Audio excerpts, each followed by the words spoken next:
বন্ধুরা, আমি এখন মামার বাড়ি আছি, এখনো ঘরে যাইনি। এখন আমি এই লুচি ঘুগনি খাচ্ছি। লুচি ঘুগনিটা খেয়ে দিয়ে উঠে দুপুরবেলা আমরা চলে যাব। আমার হাতে আলতা দেখতে পাচ্ছি, আমি কালকে স্নান করেছি বলে তাই। আর হ্যাঁ, সবাইকে গুড মর্নিং। হাই বন্ধুরা, আমি এখন দোলনা যাচ্ছি।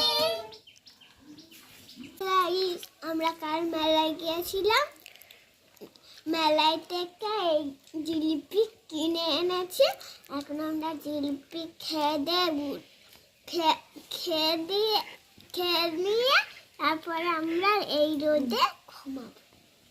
রজনে হাই জিলিপিটা কি বিচ্ছিরি খেতে, জানো বন্ধুরা। এতক্ষণ তন্নির পাকামি দেখলে বন্ধুরা, ওর কুটুমবাড়ি গিয়ে তোমাদের জন্য ভিডিও করেছে। আর এই যে স্কুলটা দেখছো, এইখানে আজ তৃষা স্কলারশিপ পরীক্ষা ছিল। ওখানে গিয়ে বোরিং হয়ে যাচ্ছিলাম, তাই একটু আশেপাশে হাঁটতে বেরিয়েছিলাম।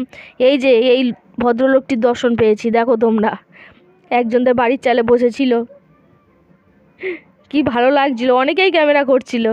তারপরে ঘুরতে বেরিয়ে এই যে এটা দেখতে পেলাম, এইটা হচ্ছে ডায়মন্ড হারবার ভারত সেবাশ্রম। খুব সুন্দর লাগছিল জায়গাটা, খুব সুন্দর। আর বেশি ভিডিও করতে পারিনি, সারাদিন সবাই খুব ক্লান্ত ছিলাম, মেয়েরও অনেকক্ষণ ধরে পরীক্ষা হয়েছে তো, সেই জন্য তেমন একটা ওরও তো ভিডিও করতে পারিনি। আর যেটুকুনি পেরেছি ক্যামেরায় তুলে নিয়েছি তোমাদের জন্য। দেখছো খুব সুন্দর, সেবাশ্রমের ভিতরটা তো দারুণ ছিল, একদম দারুণ। এই যে ভিতর থেকে ঠাকুর দেখা যাচ্ছে, দেখেছো। চাবি দেওয়া, ভিতরে তো আর আমাদের ঢুকতে দেবে না, তাই আমরা বাইরে থেকে যতটুকুনি পেরেছি ক্যামেরা করেছি। আজকের মতো আসি, সবাই ভালো থেকো, সুস্থ থেকো, দেখা হচ্ছে পরের ভিডিওতে।